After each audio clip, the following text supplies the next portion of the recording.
شاہزین نے دانت کچکچائے اور دعا کی طرف دیکھا جو اپنی فتح پر ہنس رہی تھی۔ اس نے چابی لگا کر ڈرائیونگ سیٹ پر قدم رکھے۔ شاہزین چاروں ناچار اس کے برابر میں آ ٹھہرا۔ دیکھو دعا، اگر تم نے گاڑی کو ذرا بھی نقصان پہنچایا تو میں تمہیں ایک سیکنڈ بھی نہیں لگاؤں گا گاڑی سے باہر پھینکنے میں۔ دعا نے مسکراتے ہوئے سر کو خم دیا۔ میں نے کہا نا، میں نے یوٹیوب سے گاڑی سیکھی ہے، بریک، کلچ، ایکسیلیٹر سب پتہ ہے مجھے۔ شاہزین نے اپنا سر پیٹ لیا۔ چلو پھر دکھاؤ اپنے یوٹیوب کی سکلز کا کمال۔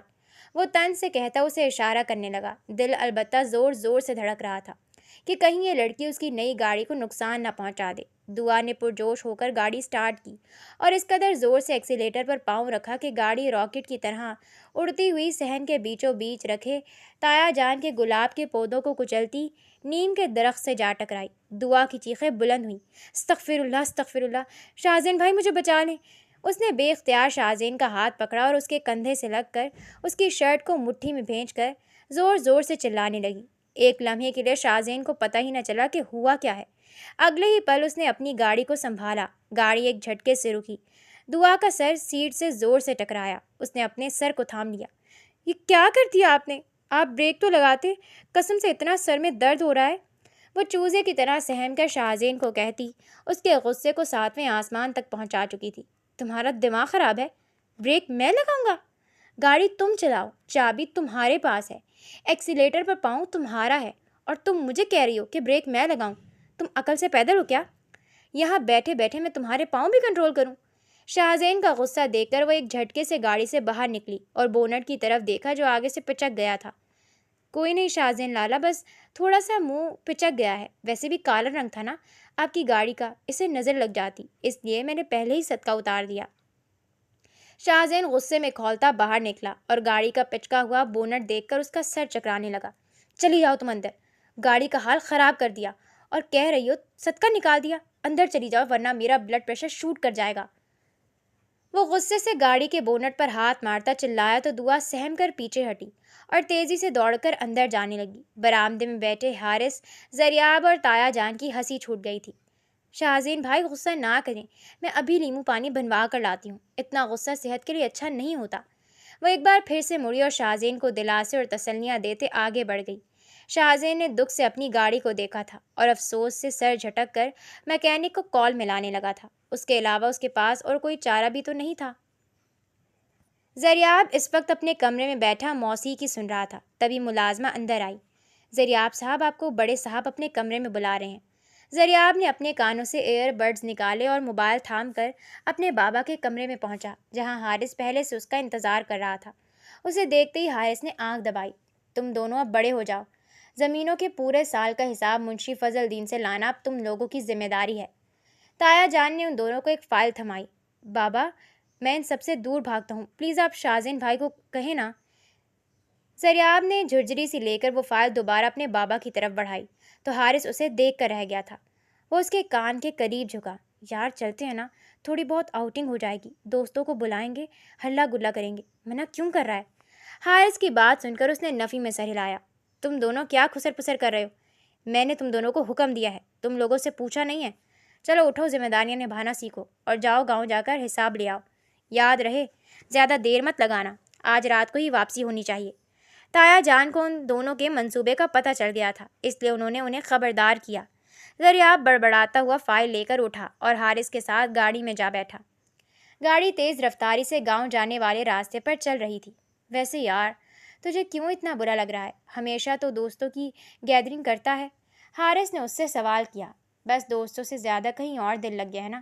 زریاب نے آنکھ دبائی۔ وہ ایک گھنے میسنے، تو نے مجھے نہیں بتایا اور اتنا بڑا چکر چلا لیا۔ حارث نے اس کی کمر پر دھپ لگائی۔ زریاب نے اسے اپنے موبائل میں ایک خوبصورت لڑکی کی تصویر دکھائی۔ بھابھی تو بہت پیاری ہے۔ حارث نے تعریف کی تو زریاب نے اپنے کالر جھاڑے۔ پسند کس کی ہے آخر؟ وہ دونوں اسی طرح ہنسی مذاق کرتے آگے بڑھے ہی تھے کہ گاؤں کی حدود میں داخل ہوئے ہی تھے کہ ایک تیز چنگھاڑتی ہوئی آواز آئی اور گاڑی کے فرنٹ سیٹ شیشے کو توڑ کر تیز رفتار گولی زریاب کے سینے کے آر پار ہو گئی۔ حارث کے ہاتھ سے زریاب کا فون چھوٹ کر گر گیا۔ زریاب! حارث چلایا اور کپکپاتے ہوئے وجود سے اسے تھاما۔ زریاب کا پورا وجود خون میں لت پت تھا، اس کے منہ سے خون نکل پڑا تھا۔ گولی اس کے سینے کے آر پار ہو گئی تھی اور وہ ہچکیاں لے رہا تھا، گویا اس کی آخری سانسیں ہوں۔ زریاب، آنکھیں کھولو زریاب! حارث شاک تھا۔ گولی کی آواز سن کر آس پاس گاؤں کے لوگ وہاں جمع ہونے لگے۔ حارث کا پورا سفید کرتا خون سے رنگ آلود ہو چکا تھا۔ لگتا ہے اسی نے گولی ماری ہے، جائیداد کا تنازع لگتا ہے۔ حارث نے یہ سنا تو خوفزدہ ہو گیا۔ وہ ویسے بھی کم عمر تھا۔ وہ دروازہ کھول کر باہر نکلا۔ ارے ارے، پکڑو اسے! بھاگ کہاں رہا ہے؟ یہ ضرور اسی نے کیا ہے، تبھی تو بھاگ رہا ہے۔ قاتل ہمیشہ بھاگتا ہے۔ ایک ساتھ کئی آوازیں ابھریں۔ حارث نے روتے ہوئے پیچھے پلٹ کر زریاب کے ساکت وجود کو دیکھا۔ زریاب، میرے بھائی، یہ کیا ہو گیا؟ میں نے تجھے نہیں مارا۔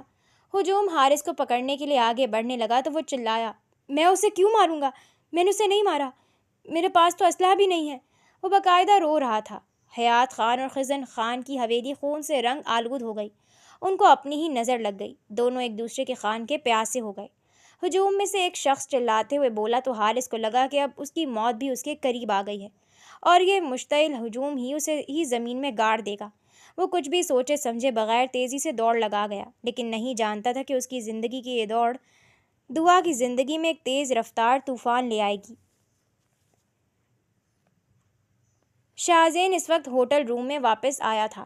اس نے اپنے بزنس سیٹ اپ کے لیے بہت سی میٹنگز کی تھیں اور تھکا ہارا بیڈ پر لیٹا ہی تھا کہ اس کا موبائل رنگ دینے لگا۔ بابا کی غیر متوقع کال پر وہ حیران ہوتا ایک جھٹکے سے کھڑا ہوا اور فون کان سے لگایا۔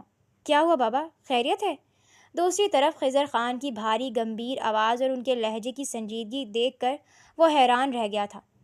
کچھ بھی ٹھیک نہیں ہے، بس جلدی سے گاؤں پہنچو، مزید کوئی سوال مت کرو، مجھے میں ہمت نہیں ہے تمہارے کسی بھی سوالوں کا جواب دینے کی۔ انہوں نے یہ کہتے ہی فون بند کر دیا۔ شاہزین حواس باختہ سا اٹھا، اپنا بیگ پیک کیا اور گاؤں کی طرف جانے والے راستے پر اپنی گاڑی ڈال دی۔ 4 گھنٹے کے مسلسل سفر نے اس کے ذہنی اعصاب کو تھکا دیا تھا۔ دوسری طرف زریاب کا نمبر بھی بن جا رہا تھا۔ وہ کال کرتا تو کسے کرتا؟ اس کے دل میں بے پناہ وسوسے پیدا ہونے لگے۔ گاڑی ایک جھٹکے سے گاؤں کی حویلی کے پاس رکی اور وہاں لگا جرگہ دیکھ کر شاہزین اپنی جگہ ٹھہر سا گیا۔ اس کے قدم زمین میں جم سے گئے۔ وہ دھیرے دھیرے چلتا آگے بڑھا۔ خضر خان اٹھے اور اسے اپنے برابر میں بٹھایا۔ سامنے اس کے اپنے سگے چچا حیات خان اور چچی جان فیروزہ بیگم دوپٹے میں اپنا چہرہ چھپائے زاروں کے تار رو رہی تھیں۔ خضر خان کے چہرے پر ایک غیر معمولی سنجیدگی تھی۔ شاہزین کو کچھ سمجھ ہی نہیں آیا کہ ہوا کیا ہے۔ بابا، ہوا کیا ہے؟ اب مجھے بتائیں تو صحیح۔ مگر خضر خان نے ہاتھ اٹھا کر جرگے کے عمر رسیدہ بزرگ کی طرف اشارہ کیا۔ تمام تر حقائق اور گواہوں کی روشنی میں جرگہ اس نتیجے پر پہنچا ہے کہ حارث حیات خان نے ہی زریاب خضر خان کو قتل کیا ہے اور جائے وقوعہ سے بھاگ گیا ہے۔ شاہزین کو لگا وہ کبھی اپنا اگلا سانس نہیں لے پائے گا۔ اس کے پورے سر پر آسمان گر پڑا۔ اس نے خالی خالی نگاہوں سے اپنے باپ کی طرف دیکھا۔ وہ صدمے سے چور تھے۔ یہ سب کب ہوا؟ کیسے ہوا؟ مجھے کسی نے بتایا کیوں نہیں؟ وہ اس قدر زور سے چلایا کہ در و دیوار ہل گئے تھے۔ میرا فیصلہ بھی باقی ہے۔ خضر خان نے شاہزین کو نظر انداز کیا اور اٹھ کھڑے ہوئے۔ میں قتل کا بدلہ قتل سے نہیں چاہتا۔ فیروزہ بیگم اور حیات خان نے ٹھہر کر ان کی طرف دیکھا۔ خضر خان ان کی دکھتی رگ پر ہاتھ رکھ بیٹھے تھے۔ بلکہ میں ورنی کی رسم ادا کروں گا۔ حیات خان کی بیٹی میرے بیٹے شاہزین خضر خان سے شادی کرے گی۔ جہاں شاہزین کو اس بات پر شدید جھٹکا لگا، وہیں حیات خان زمین پر بیٹھ کر رو پڑے تھے۔ میری بیٹی کے ساتھ یہ ظلم مت کریں، مجھے گولی مار دیں، اپنے بیٹے کا خون میں اپنے سر پر لینے کے لیے تیار ہوں۔ مگر خضر خان کا چہرہ پتھر ہوا تھا۔ انہوں نے نفی میں سر ہلایا تھا۔ میرا فیصلہ اپنی جگہ قائم ہے۔ میں حارث کا خون نہیں چاہتا۔ میں دعا حیات خان کو اپنے گھر ونی کر کے لے جانا چاہتا ہوں۔ شاہزین نے پھٹی پھٹی نگاہوں سے انہیں دیکھا۔ بابا، یہ نہیں ہو سکتا، وہ بہت چھوٹی ہے، یہ ناممکن ہے اور غلط ہے۔ اس نے شدید احتجاج کیا۔ خضر خان اپنی جگہ پر کھڑے ہوئے، دھیرے دھیرے چلتے حیات خان کے پاس آئے اور ان کی آنکھوں میں جھانکا۔ اپنی بیٹی کو تیار کر کے ہمارے شہر والے گھر میں بھیج دو، ورنہ پھر انجام اچھا نہیں ہوگا۔ اس گھر کا حصہ میں تمہیں دے دوں گا، لیکن اب تمہیں وہاں شہر آنے کی کوئی ضرورت نہیں ہے۔ وہ پورشن اب تمہارا نہیں رہا۔ گاؤں کی حویلی سے تمہیں حصہ مل جائے گا، مگر شہر کا گھر اب میں اپنے قبضے میں لوں گا۔ تم میرے فیصلے کے خلاف آواز بلند نہیں کر سکتے۔ حیات خان اپنی جگہ ساکت ہوئے تھے۔ فیروزہ بیگم نے ان کا ہاتھ تھام لیا تھا۔ وہ اپنی لاڈلی بیٹی کو کس طرح ونی کی رسم کی بھینٹ چڑھا سکتے تھے۔ خضر خان اپنا فیصلہ سنا کر جا چکے تھے۔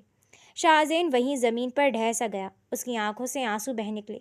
اس کا لاڈلا چھوٹا بھائی اس دنیا سے رخصت ہو چکا تھا، اس کے دل پر بھاری بوجھ سا آ پڑا۔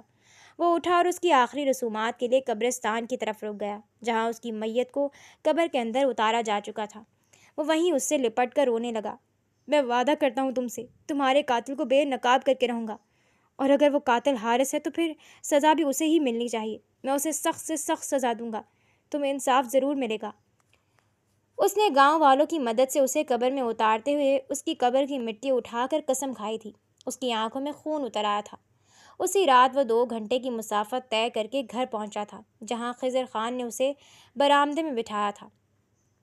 دعا کے سر پر چادر ڈالی گئی تھی، اس کی سسکیاں بلند تھیں۔ جب سے اسے زریاب کی موت کا پتہ چلا تھا وہ اپنے حواسوں میں نہیں رہی تھی۔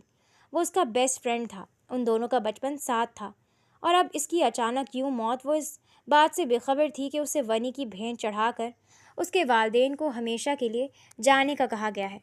وہ صحن میں شاہزین کے سامنے آ بیٹھی، جہاں مولوی صاحب نے ایجاب و قبول کے لیے ان سے اجازت لی۔ دعا نے تڑپ کر اپنی والدہ کا ہاتھ تھاما، 3 بار قبول ہے کہا۔ شاہزین کے لب ہلے، اس کا چہرہ سخت تاثرات سے مزین تھا۔ قبول ہے کہہ کر وہ اٹھا اور اپنے کمرے میں بند ہو گیا۔ فیروزہ بیگم نے دعا کو گلے سے لگایا۔ اپنا خیال رکھنا۔ ان کی آنکھوں سے آنسو بہہ رہے تھے۔ امی آپ کہاں جا رہی ہیں؟ یہی تو ہے، میں آپ سے ملنے آ جاؤں گی۔ فیروزہ بیگم نے اپنے منہ پر ہاتھ رکھ کر اپنی چیخ کو روکا تھا۔ اب ہم کبھی تمہاری شکل نہیں دیکھ سکیں گے۔ دعا وہیں کھڑے کھڑے کرسی پر گر گئی۔ امی، بابا مجھ پر یہ ظلم نہ کریں۔ اسے رفتہ رفتہ سمجھ آ رہی تھی کہ آخر اس کے ساتھ ہوا کیا ہے۔ اس کی آنکھوں کے سامنے اس کے بابا اس کی والدہ کے ساتھ اس گھر کو ہمیشہ کے لیے چھوڑ کر جا چکے تھے۔ اب یہاں بیٹھ کر تماشا کیا دیکھ رہی ہو؟ اٹھو یہاں سے اور اندر دفع ہو جاؤ۔ تائی جان اپنے پورشن سے باہر نکلیں، دعا کا ہاتھ تھاما اور اسے گھسیٹتے ہوئے اندر لے آئیں۔ انہوں نے اسے زوردار انداز میں دھکا دیا۔ دعا لڑکھڑائی اور زمین پر گر پڑی۔ اس کا سر زمین سے زوردار انداز میں ٹکرایا، اس کے سر سے خون بہنے لگا۔ وہ بری طرح کانپنے لگی۔ تائی اماں، یہ آپ کیا کر رہی ہیں؟ میں تو آپ کی لاڈلی بیٹی تھی نا۔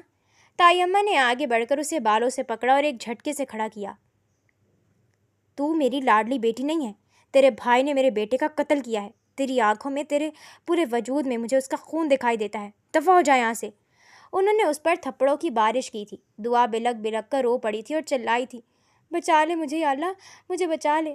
شاہزین اب کہاں ہے؟ مجھے بچا لے۔ وہ روتے ہوئے بار بار ایک ہی بات کہے جا رہی تھی، اور تائی اماں کا ہاتھ پہلے سے کہیں زیادہ تیزی سے اس کے گالوں پر پڑ رہا تھا۔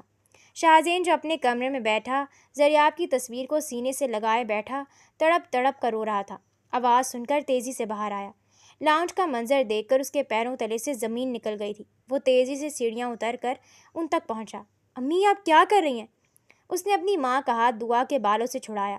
دعا ایک جھٹکے سے دور ہوئی، اس کی آنکھوں سے آنسو سیل رواں کی طرح بہہ رہے تھے۔ تو اس کی سائڈ لے رہا ہے؟ یہ لڑکی آستین کا سانپ ہے، اس کے بھائی نے تیرے بھائی کو مار دیا، پھر بھی تو اس کی طرفداری کر رہا ہے؟ تائی جان نے شاہزین کا گریبان تھاما، اسے زور سے جھنجھوڑا کہ شاہزین کا دل جیسے کسی نے مٹھی میں لے کر مسل دیا۔ میں جانتا ہوں آپ صدمے میں ہیں، دکھ اور تکلیف سے گزر رہی ہیں، آپ کے دکھ کا کوئی مداوع نہیں ہے، مگر امی یہ میرا اور دعا کا معاملہ ہے، میں اس معاملے کو خود اپنی طرح سے دیکھ لوں گا۔ تائی اماں بلک بلک کر روتے دعا کو بددعائیں دیتے وہاں سے لوٹ گئی تھیں۔ دعا ایک طرف کونے میں سمٹی بری طرح کانپ رہی تھی، اس کے سر سے خون بہہ رہا تھا۔ شاہزین نے ایک نظر اسے دیکھا، اس کا دل دکھ سے بھر گیا۔ دوسری طرف اسے زریاب کا معصوم چہرہ یاد آیا جو ہنستا کھیلتا اسے چھوڑ گیا تھا، اور واپسی پر اس کی لاش اس کے نصیب میں وصول کرنا لکھی تھی۔ شاہزین نے کرب سے اپنی آنکھیں میچی، اپنے غم کو اپنے اندر اتارا اور دھیرے دھیرے چلتا دعا کے پاس آیا۔ تم ٹھیک ہو؟ دعا نے بے دردی سے اپنے گالوں پر آنسوؤں کا نشان مٹایا، وہ بالکل خاموش ہو گئی۔ چلو میرے ساتھ۔ شاہزین نے اسے اپنے ساتھ چلنے کا کہا اور خود آگے بڑھا۔ تھوڑی دیر بعد اسے احساس ہوا کہ وہ وہیں کھڑی ہے۔ اس نے پلٹ کر دیکھا، دعا اب بھی ہولے ہولے کانپ رہی تھی۔ شاہزین نے اپنا سر جھٹکا، اپنے اندر ابلتے غصے کے لاوے کو دبایا اور آگے بڑھ کر اس کا ہاتھ تھاما۔ دعا نے تڑپ کر شاہزین کی آنکھوں میں دیکھا، وہ اسے گھسیٹتے ہوئے اپنے کمرے کی طرف لے جانے لگا۔ شاہزین چھوڑ دے، میرا ہاتھ درد کر رہا ہے۔ وہ درد کی شدت سے تڑپتی بار بار اس کے مضبوط چوڑے ہاتھ کو اپنی کلائی سے ہٹانے لگی، مگر شاہزین بالکل چپ اسپاٹ چہرے کے ساتھ اپنے کمرے کے اندر لے آیا۔ اس نے ایک جھٹکے سے اس کی کلائی چھوڑی تو وہ صوفے پر گر پڑی۔ شاہزین نے مڑ کر زوردار آواز میں دروازہ بند کیا۔ دعا کا وجود کانپ اٹھا، اس نے خوفزدہ نگاہوں سے شاہزین کی طرف دیکھا۔ وہ دھیرے دھیرے چلتا آگے آیا اور ایک دم سے جھکا۔ اس نے صوفے کے ہتھے پر ہاتھ رکھا اور دوسرے ہاتھ سے اس نے دعا کا جبڑا تھاما۔ اس کمرے میں اب تمہاری آہو بکا سننے والا اور کوئی نہیں ہے۔ دعا کا سانس سینے میں ہی اٹک گیا۔ شاہزین کی گہری چپتی ہوئی نگاہیں اسے اپنے اندر آر پار محسوس ہو رہی تھیں۔ شاہزین نے بے ساختہ اس کا جبڑا چھوڑا اور واپس مڑ گیا۔ شاہزین، خدا کے لیے میری بات سنیں۔ حارث نے زریاب بھائی کو نہیں مارا۔ وہ میرا بھائی ہے، میں اسے اچھے سے جانتی ہوں۔ وہ کبھی قتل نہیں کر سکتا۔ دعا نے پھولتی سانسوں کے درمیان اپنے بھائی کی وکالت کی تھی۔ شاہزین نے غصے سے مڑ کر اسے دیکھا۔ اس کی آنکھوں میں خون اتر آیا تھا۔ خبردار! وہ اس قدر زور سے چلایا کہ کمرے کے در و دیوار ہل گئے۔ خبردار اگر تم نے اپنے بھائی کی وکالت میں مزید ایک لفظ اپنے منہ سے نکالا۔ میں ابھی اپنے بھائی کو کچھ دیر پہلے اپنے ہاتھوں سے زمین کے سپرد کر کے آیا ہوں، اور تم چاہتی ہو کہ میں یہاں تمہارے بھائی کی بے گناہی کے قصیدے سنوں؟ ہاں؟ دعا کے ہونٹ خشک ہو گئے۔ اس نے بے اختیار اپنے خشک ہونٹوں پر زبان پھیری۔ آج سے پہلے اس نے شاہزین کو کبھی اتنے غصے میں نہیں دیکھا تھا۔ میری ماں نے تم پر ہاتھ اٹھایا، غلط کیا، لیکن وہ اپنی جگہ پر صحیح تھی۔ وہ ایک غم زدہ ماں تھیں، پر میں تم پر ہاتھ نہیں اٹھاؤں گا، تشدد نہیں کروں گا۔ جسمانی زخم تو بھر جائیں گے، اس لیے میں تمہیں جسمانی چوٹ نہیں پہنچاؤں گا، بلکہ… وہ چند لمحے سانس لینے کے لیے رکا۔ میں تمہاری روح کو چھلنی کروں گا۔ ساری عمر تم اپنی روح کو سمیٹنے میں گزار دو گی۔ دعا نے صدمے سے چور نگاہوں سے شاہزین کی طرف دیکھا تھا۔ اسے یقین تھا کہ شاہزین اس کی بات ضرور سنے گا۔ وہ اپنے بھائی کی بے گناہی کو ثابت کر کے رہے گی، مگر وہ غلط تھی۔ اس کا دل جیسے کسی نے ٹکڑے ٹکڑے کر دیا تھا۔ وہ مڑا اور الماری کی طرف بڑھ گیا۔ وہاں سے اپنے سادہ کپڑے نکالے اور صوفے کی طرف جاتے ہوئے آخری بار رکا۔ تم یہاں اپنے بھائی کے گناہ کا کفارہ بن کر آئی ہو، اور ونی کی کوئی عزت نہیں ہوتی۔ آج کے بعد میرے سامنے کبھی ہنسنے یا وہ پرانی شرارتیں دکھانے کی کوشش بھی مت کرنا، کیونکہ تمہارا ہر کہا میرے بھائی کے خون کی توہین ہوگا۔ اب اس اندھیرے کونے میں بیٹھو اور اپنی زندگی کے مٹ جانے کا تماشا دیکھو، کیونکہ تمہاری زندگی کا سورج ہمیشہ کے لیے ڈوب چکا ہے۔ اس نے ایک جھٹکے سے کمرے کی لائٹ بند کر دی اور صوفے پر جا کر لیٹ گیا۔ کمرے میں اچانک چھا جانے والے اس گپ اندھیرے میں دعا کو ایسے لگا تھا جیسے کسی نے اسے زندہ زمین میں گاڑ دیا ہے۔ سورج کی روشنی کمرے کے اندر داخل ہوئی تو دعا ہڑبڑا کر اٹھ بیٹھی، ساتھ ہی دروازے پر دستک ہوئی۔ وہ لڑکھڑاتے ہوئے قدموں سے اٹھی۔ دروازہ کھولا تو سامنے تائی اماں خونخوار نگاہوں سے اسے گھور رہی تھیں۔ تمہارے باپ کا گھر نہیں ہے یہ؟ ونی میں لائی گئی ہو۔ اٹھو، جا کر اپنے کام سنبھالو، اور ہاں، اب تم اس کمرے میں نہیں رہو گی۔ ونی ہونے والیوں کی زندگی کنیزوں کی طرح ہوتی ہے، سمجھ گئی تم؟ دعا نے چند لمحے ان کی آنکھوں میں دیکھا، وہی آنکھیں جہاں کبھی پیار تھا، اب وہاں اجنبیت ہی اجنبیت تھی۔ اس نے سر جھکا دیا۔ جی بہتر، یہ کہہ کر وہ باہر آ گئی۔ وہ کل سے اسی سفید شلوار قمیض میں ہی ملبوس تھی۔ وہ دھیرے دھیرے چلتی کچن میں آئی تو وہاں کا منظر دیکھ کر اس کا سر چکرا کر رہ گیا۔ ایسا لگ رہا تھا کچن صدیوں سے گندا پڑا ہو، یا شاید جان بوجھ کر اس کے لیے کام بڑھایا گیا ہو۔ اس نے اپنی آستین اوپر چڑھائی، گہری سانس لی اور کام میں جت گئی۔ وہ فجر میں اٹھی تھی اور جب کام مکمل کر کے گھڑی پر نظر دوڑائی تو صبح کے 8 بج رہے تھے۔ وہ بے حد تھک چکی تھی۔ وہ جس نے اپنے گھر ہل کر پانی تک نہ پیا تھا، آج اتنی بڑی ذمہ داریاں اٹھانے لگی۔ مجھے کس بات کی سزا مل رہی ہے؟ اس نے بے اختیار سوچا۔ تبھی تائی جان اندر داخل ہوئی۔ تم یہاں بیٹھ کر آرام کر رہی ہو؟ آرام کے لیے نہیں لائی گئی، ناشتہ بناؤ میرے لیے۔ انہوں نے اسے حکم صادر کیا۔ وہ جلدی جلدی ہاتھ چلانے لگی۔ ناشتہ بنا کر وہ ان کے پاس آئی۔ تائی امی نے تن سے اسے دیکھا۔ تمہارے ہاتھ خون آلود تھے، تم نے ہاتھ تک نہیں دھوئے، ان سے ہمیشہ خون کی بو آتی رہے گی۔ انہوں نے ٹرے اٹھا کر وہیں پھینک دی۔ کانچ کے برتن ٹوٹ گئے۔ دعا گھبرا کر پیچھے ہٹی تو اس کا ننگا پیر کانچ پر آ گیا۔ اس نے بے اختیار ایک درد بھری سسکی لی۔ شاہزین جو شور سن کر باہر آیا، دعا کو اس طرح آنسوؤں کے ساتھ روتے دیکھ کر ٹھہر گیا۔ پھر اس کی نظر دعا کے پاؤں پر گئی، جہاں سے خون بہہ کر فرش کو رنگین کرنے لگا۔ وہ دوڑ کر آگے آیا۔ یہ کیا کیا تم نے؟ وہ غصے میں اس پر چلایا۔ دعا نے شکوہ کناں نگاہوں سے تائی امی کی طرف دیکھا۔ تم کیوں اس کے ساتھ رحم دل کا مظاہرہ کر رہے ہو؟ یہ رحم کی مستحق نہیں ہے، اس کی لگام کس کر رکھو۔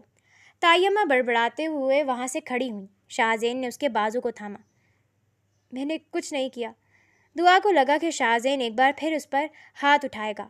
بیٹھ جاؤ اور دھیرج رکھو، وہ سخت تاثرات کے ساتھ کہتا اسے زبردستی صوفے پر بٹھا گیا۔ دعا خالی خالی نگاہوں سے اسے دیکھنے لگی۔ شاہزین نے اس کا پاؤں تھاما اور اپنے گھٹنے پر رکھا۔ دعا نے کھینچنا ہی چاہا کہ شاہزیب نے اپنی گرفت اور زیادہ مضبوط کر لی۔ پھر اس نے ملازمہ کو فرسٹ ایڈ باکس لانے کا کہا تھا۔ تب تک اس نے اپنا رومال اس زخم پر رکھا۔ دعا کی درد بھری سسکیاں گونجنے لگیں۔ شاہزین بالکل خاموش تھا۔ اس نے وہ پٹی آہستگی سے زخم صاف کر کے اس کے پاؤں پر باندھ دی۔ ایسے کام کرتی ہی کیوں ہو؟ جب امی کو تم سے نفرت ہے، تمہاری آنکھوں میں زریاب کا خون دکھائی دیتا ہے، تو تم ان کے سامنے ہی کیوں جاتی ہو؟ کیا ان کا درد اور بڑھانا چاہتی ہو؟ کیا تمہیں ان پر رحم نہیں آتا؟ وہ الٹا اس کو ڈانٹنے لگا۔ دعا نے نم نگاہوں سے اسے دیکھا۔ اس کی برداشت کی حد اب ختم ہو چکی تھی۔ اس نے شاہزین کا ہاتھ جھٹکا۔ آپ کو کیا لگتا ہے میں یہ سب جان بوجھ کر رہی ہوں؟ ہاں؟ وہ لڑکھڑاتے قدموں سے کھڑی ہو گئی اور آگے بڑھی۔ سچ تو یہ ہے کہ رشتوں کا پاس اور تقدس آپ لوگ بھول گئے ہیں۔ میرا بھائی بے گناہ تھا، ہے اور رہے گا۔ اس کی بے گناہی میں ثابت کروں گی، تب آپ لوگوں کی نگاہیں جھکی ہوئی ہوں گی اور پچھتا رہے ہوں گے، مگر تب پچھتانے کا کوئی فائدہ نہیں ہوگا، کیونکہ میں آپ لوگوں کو معاف نہیں کروں گی۔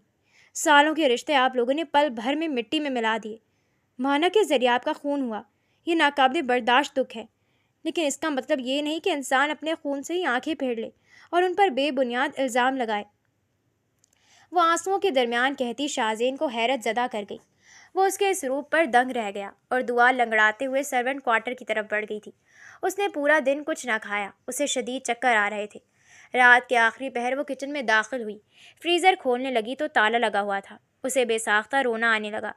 اسے یاد آیا تھا کہ کس طرح اس کی والدہ کبھی کبھی اس کی ضد پر اسے اپنے ہاتھوں سے کھانا کھلاتی تھی۔ اس کے حلق میں آنسوؤں کا گولا سا پھنسا۔ وہ چند قدم آگے آئی۔ کچن میں ہمیشہ ایک کٹورا موجود ہوتا تھا جہاں پرندوں کو ڈالنے کے لیے سوکھی روٹیاں پڑی ہوتی تھیں۔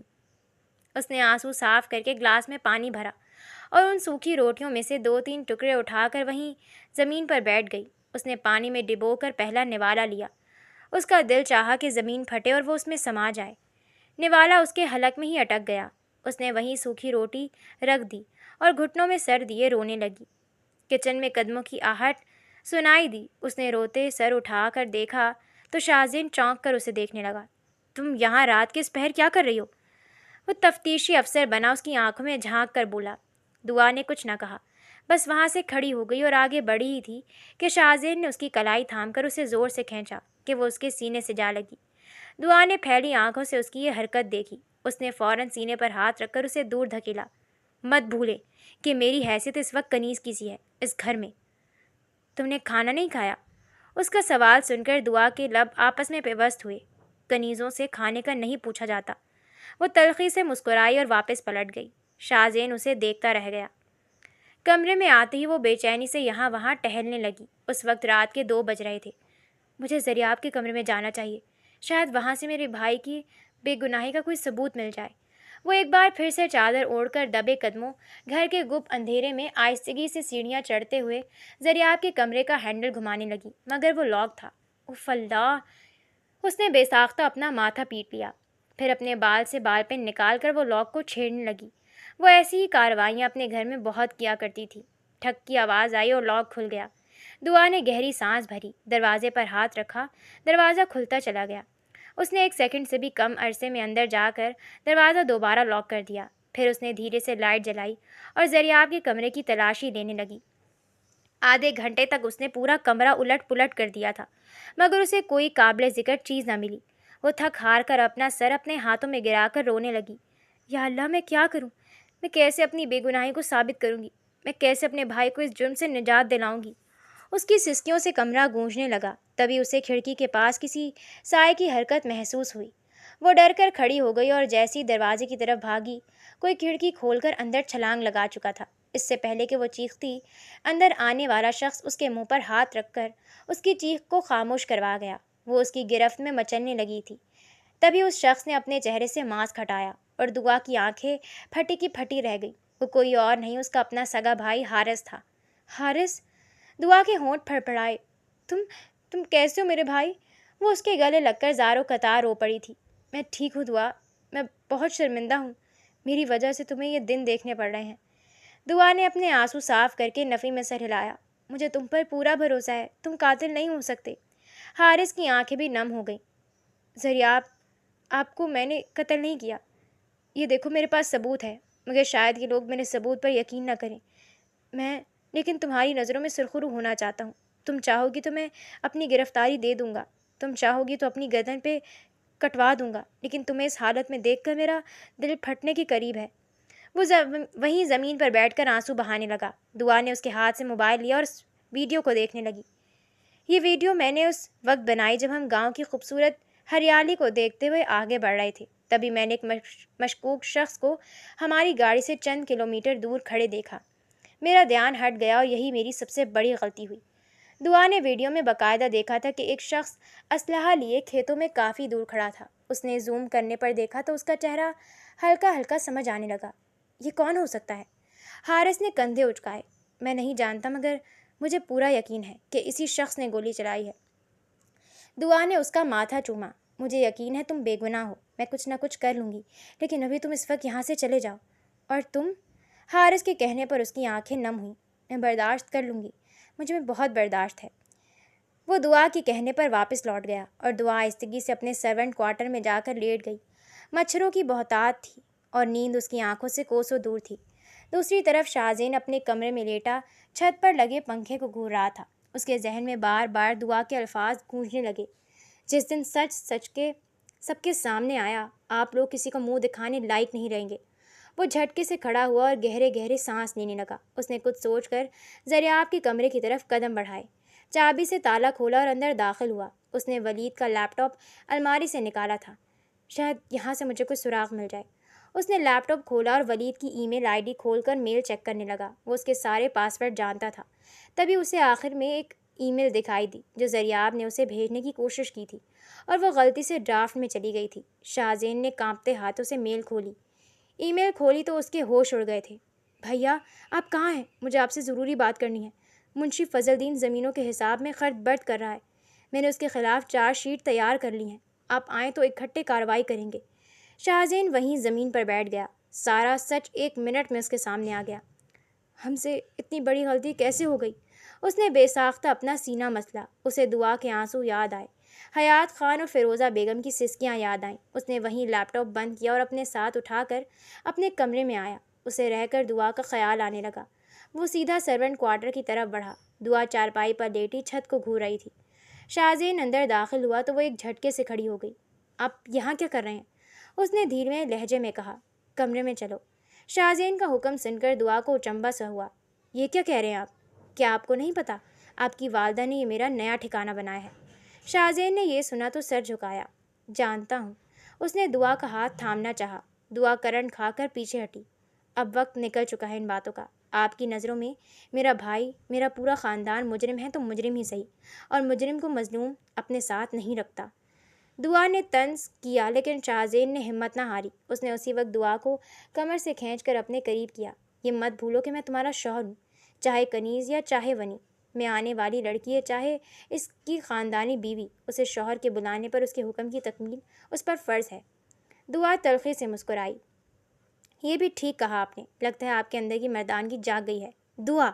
شاہزین کا ہاتھ فضا میں بلند ہوا اور اگلے ہی لمحے اس نے اپنے ہاتھوں کی مٹھیاں بھیج کر دیوار میں دے ماری۔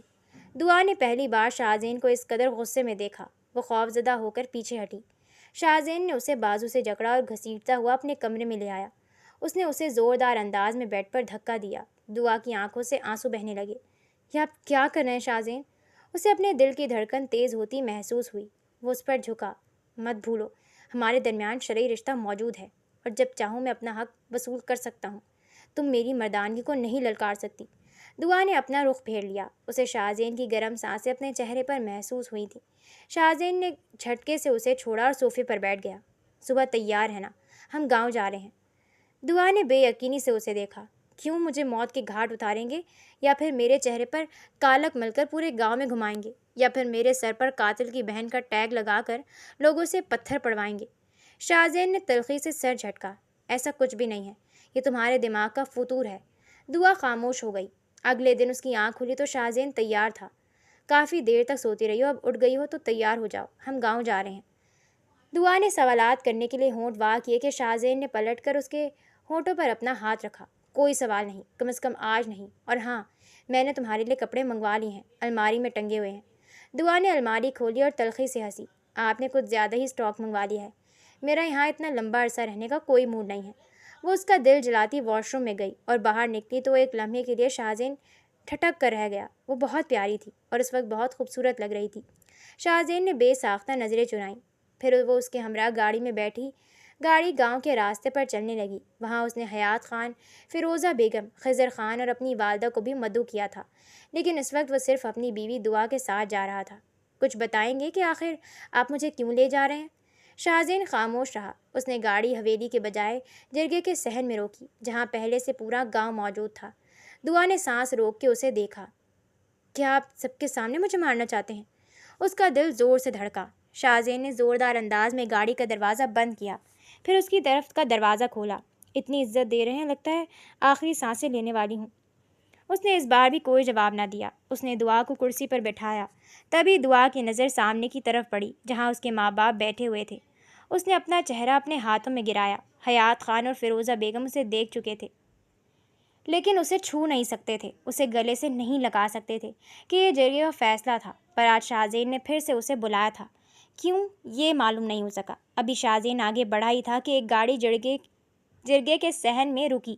ٹائر چرچرائے، دروازے کھلے تو منشی فضل الدین خضر خان کے ایک وفادار ملازم کے ساتھ زنجیروں میں بندھا چلا آ رہا تھا۔ تمام لوگ حیرت سے اپنی جگہ کھڑے ہو گئے۔ یہ سب کیا ہے؟ شاہزین خضر خان نے غصیلی نگاہوں سے اسے دیکھا۔ منشی فضل الدین زریاب کا قاتل ہے بابا۔